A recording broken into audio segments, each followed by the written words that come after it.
She was gone before I knew anything was wrong. No goodbye, no warning, just an empty apartment across the city and a phone that rang and rang. I spent 2 weeks building reasons in my head, a family emergency, a job, something I'd done. I expected when she finally answered. Some ordinary explanation I could be angry about and then forgive. Instead, my phone lit up at 1 in the morning with a single text, and I read it standing in my kitchen in the dark. "I left because I love you," it said. I couldn't keep pretending I didn't. And 10 years of friendship rearranged themselves into something else entirely. My name is Theo Brennan. I'm 34. I'm a carpenter, cabinets, built-ins, the slow custom work most people don't have patience for anymore. It's a trade that teaches you to measure twice and commit once, which is a fine philosophy for wood and a terrible one for the rest of a life, as it turns out. Because I'd spent a decade measuring the most important thing I had and never once committing to it. Her name was Joss Carver. She'd been my best friend for 10 years, since we were both broke and 24 and working terrible jobs at the same restaurant. Her front of house and me in the back, fixing the things that broke. She was the funniest person I'd ever met. The kind of funny that's really a form of bravery. And she kept a beat-up enamel mug covered in stickers that had outlived 3 apartments, one of which was a cartoon possum giving a thumbs up that she said represented her spiritually. She narrated her own life under her breath.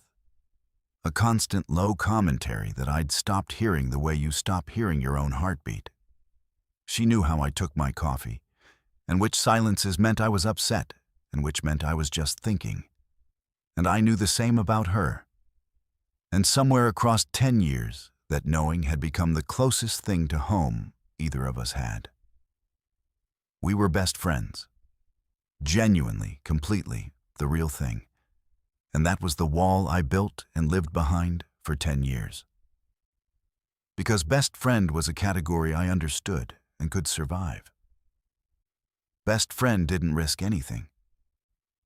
We'd both dated other people badly and complained to each other about it over cheap wine, and never once said the thing that was sitting in the room the whole time. And I told myself that meant it wasn't there.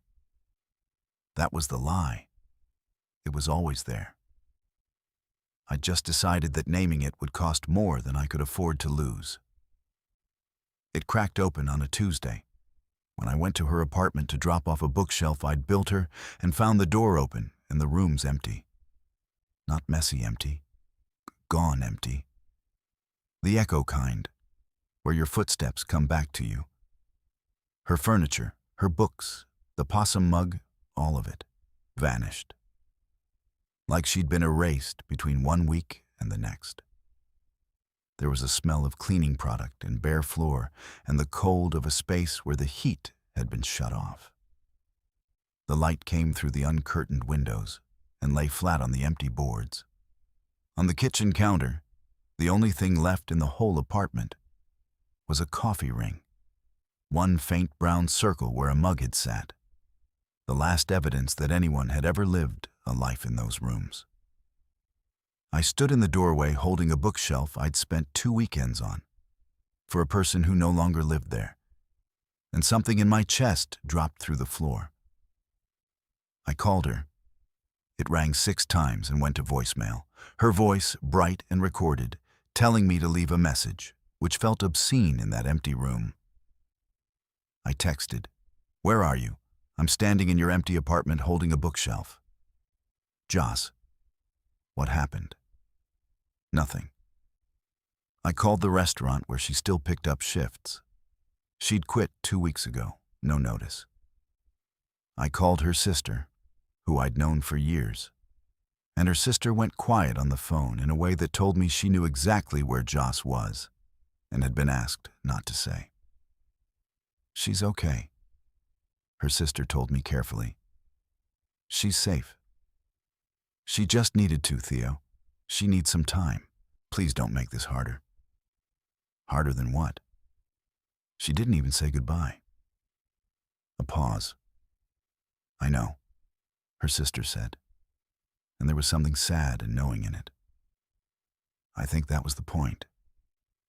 I drove home not understanding anything, which is the worst way to drive. The 2 weeks after that were the longest of my life, and I spent them doing the thing I do, which is building. I finished the bookshelf she'd never asked for. I built a set of drawers I didn't need. My hands needed a job that wasn't refreshing a phone that never lit up, and so I gave them one. And the whole time, I kept circling the same impossible question. What does it mean when the person who knows you best disappears without a word? And the only people who know why won't tell you? I did the small, humiliating things too. I kept her favorite takeout order memorized and almost ordered it twice out of habit before remembering there was no one to split it with. I caught myself saving up the funny things that happened during the day to tell her, the way I had for 10 years, and then having nowhere to put them. I left my phone face up on every surface I passed. I started sentences out loud to an empty workshop and stopped halfway through. Because she was the person those sentences were for, and she was 2 weeks and an unknown number of miles gone. My domestic habits were becoming a missing persons case with 1 detective and 0 leads. This was not a recommended way to spend a fortnight. I did it anyway. And somewhere in those 2 weeks, alone in my workshop with sawdust on my hands, I started answering my own question, and the answer scared me. Because people don't vanish from a friendship. They drift, they fade, they get busy, and the texts get shorter. What Joss had done wasn't drifting. It was fleeing. You don't shut off the heat and quit your job and swear your sister to silence and disappear from someone you're merely tired of. You do that when staying has become unbearable. You do that when proximity costs you something you can't keep paying. And there was only one thing between us that had ever cost that much, that we'd both spent 10 years refusing to touch. And I'd been so committed to not naming it that I hadn't even let myself consider it might be the reason she was gone. That is the lie I'd lived in for 10 years, that as long as neither of us said it, it wasn't real, and nobody could get hurt. But she'd been getting hurt the whole time, quietly, daily, in a room I was standing right next to and refusing to look into. I had poor survival instincts around the one person I'd never wanted to lose, and I'd spent a decade proving it by making sure I'd never have to find out if I could keep her. I started noticing the evidence then, all of it at once, the way you do when it's already too late. The coffee. For years she'd made 2 cups whenever we worked late at my place, hers and mine. Mine the way I took it without ever asking. And I'd thought nothing of it, because that's what friends do. Except it wasn't. Not for 10 years. Not with that much care. The way she looked away. There'd been a moment 6 months back, at a mutual friend's wedding, when I'd straightened her collar without thinking, and she'd gone very still and stepped back too quickly and laughed in a key that came out wrong. And I'd filed it under nothing, because nothing was the only file I'd let myself keep. The thing her sister said at that same wedding, half drunk, that I'd dismissed. You two are exhausting, you know that? I'd thought she meant the bickering. She hadn't meant the bickering. The possum mug, which Joss had once held up and said, "This is the only thing I own that's followed me everywhere." And then looked at me a half-second too long before changing the subject. I'd missed it. I'd missed all of it. I'd built a wall so good I couldn't see through my own construction. And the phone, the worst one. The one I couldn't stop replaying once I'd let myself start. A month before she left, we'd been on her couch late, and her sister had called, and Joss had stepped into the kitchen to take it. And I'd heard her voice drop low the way it did when she meant something. And I'd heard her say, "I can't keep doing this, Renu. I can't keep being in the room with him and acting like. And then she'd heard me get up for water and gone silent and come back smiling and said it was nothing. I'd believed her. I'd wanted to believe her because the alternative meant looking at the room I'd spent 10 years refusing to enter. She'd told me, almost, a month before she ran. I just hadn't let myself hear it. The text came at 1 in the morning, on the 14th day, while I stood in my dark kitchen because I'd stopped being able to sleep. My phone lit the whole room. Her name. And then, before I could even feel relief, the message underneath it. And I read it standing there with my heart going like a hammer. I left because I love you. I couldn't keep pretending I didn't. I went still. Not dramatically. Just still in the dark, the refrigerator humming, the only light the screen in my hand. 3 dots appeared, vanished, appeared again. She was awake. 2 weeks of silence breaking all at once at 1 in the morning. And then the rest of it came through in pieces, fast, like a dam giving way. I'm sorry. I know this is the worst way to do this. I've started this text 100 times in 2 weeks. I couldn't do it anymore, Theo. 10 years of being your best friend and watching you date other people and pretending I was happy for you. I'm not built for it. I tried to be, and I'm not. I left because I thought if I stayed near you, I'd never be able to want anything else, and I'd spend my whole life being the friend. And one day you'd marry someone, and I'd have to stand there and be glad. And I couldn't. So I ran. Because running felt easier than telling you and watching your face do the thing it's probably doing right now. I sat down on my kitchen floor. I think my legs just stopped offering opinions. I typed and deleted and typed again.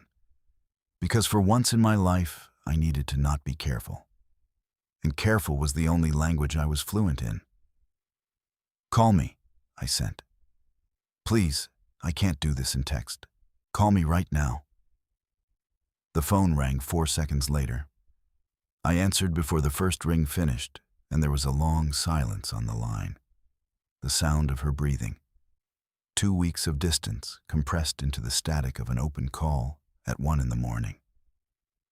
Don't, she said finally, her voice thin and wrecked. Whatever you're about to say, to be kind. Please don't do the gentle letdown. I'd rather you yelled. I left specifically so I wouldn't have to hear the kind version. You can take it back, I said, and my voice wasn't steady. If you want. We can pretend the text was a 1 in the morning mistake and you come home and we never. I'm giving you the out, Joss.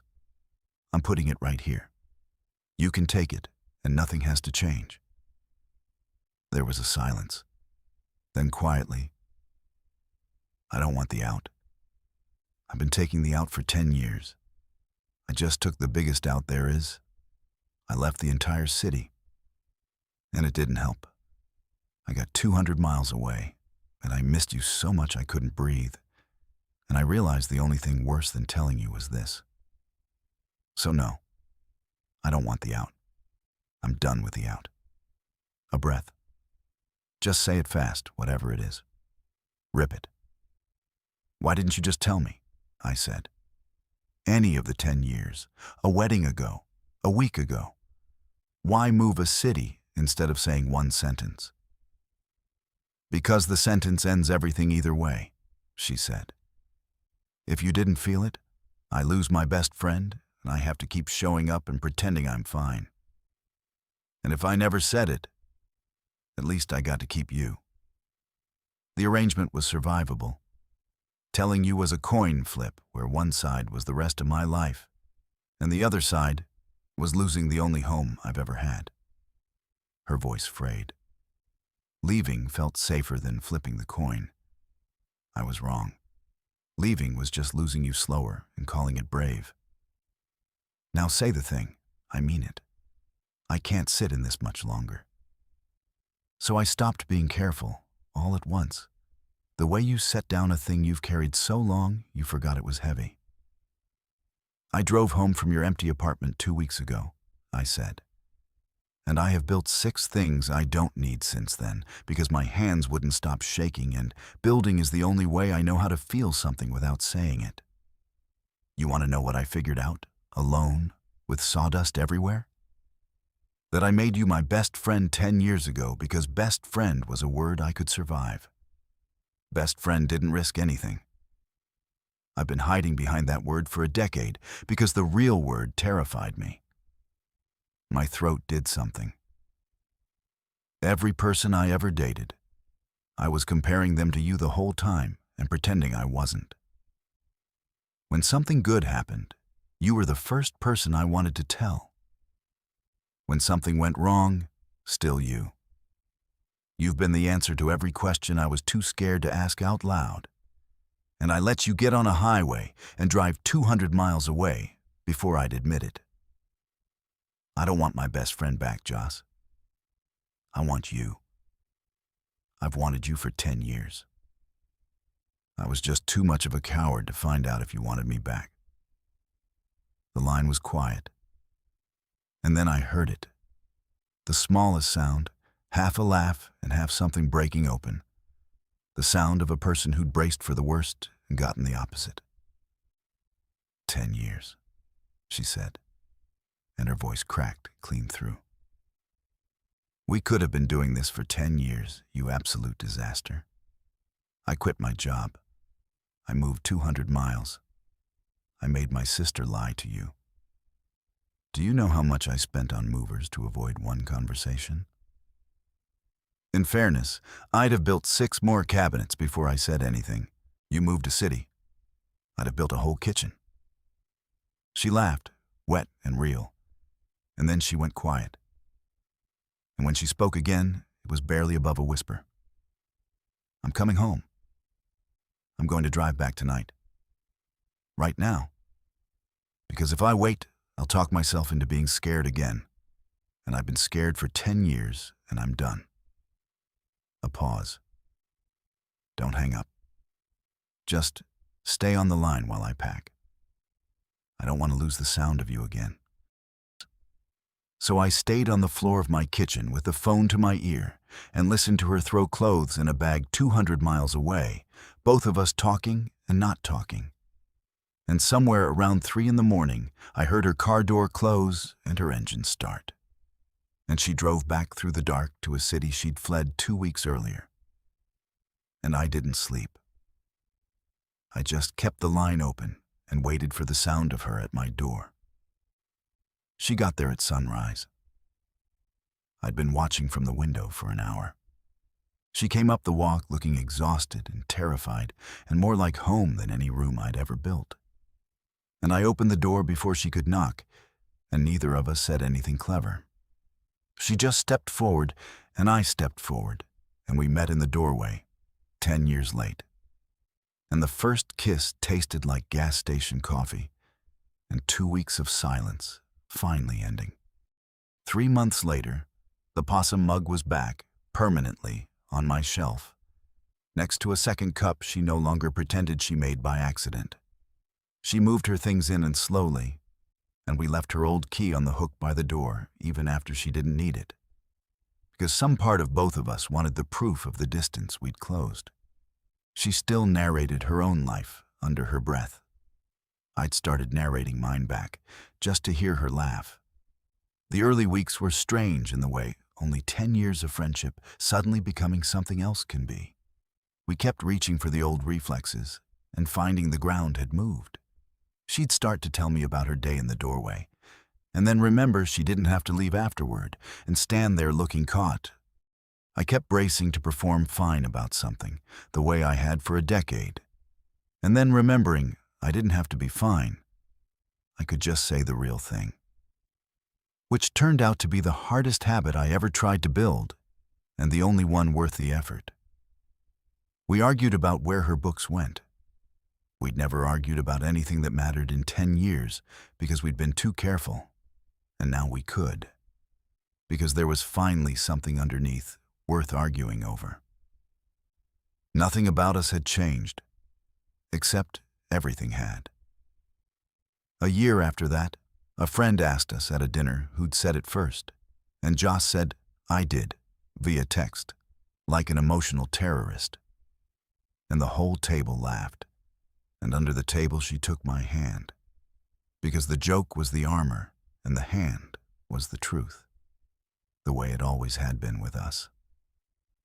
Years later, when people ask how we got together, Joss tells it as a disappearance. "I committed a felony level of avoidance," she says. "I didn't break up with him. We weren't even together. I just deleted myself from his life and made my sister an accomplice." Most dramatic way anyone has ever said 3 words. And then she adds the part that matters, quietly. Because the biggest things between us were always said quietly. That she'd had to put 200 miles between us before either of us could close the 10 years of distance that had been there the whole time, standing in every room. While we called it friendship, because friendship was the word that didn't scare us. Nothing new had appeared when she texted me at 1 in the morning. It had simply stopped hiding. The only difference now is that I don't measure twice on this. I committed once, finally, 10 years late. And I say the thing out loud, every day. While she tells me I'm being too much. I am being too much. After 10 years of saying nothing, I've decided too much is exactly the right amount. What would you have done if your best friend vanished without a word and then told you they'd left because they loved you?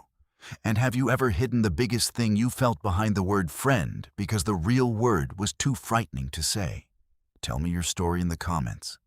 If you like this one, leave a like, subscribe, and I'll see you in the next video.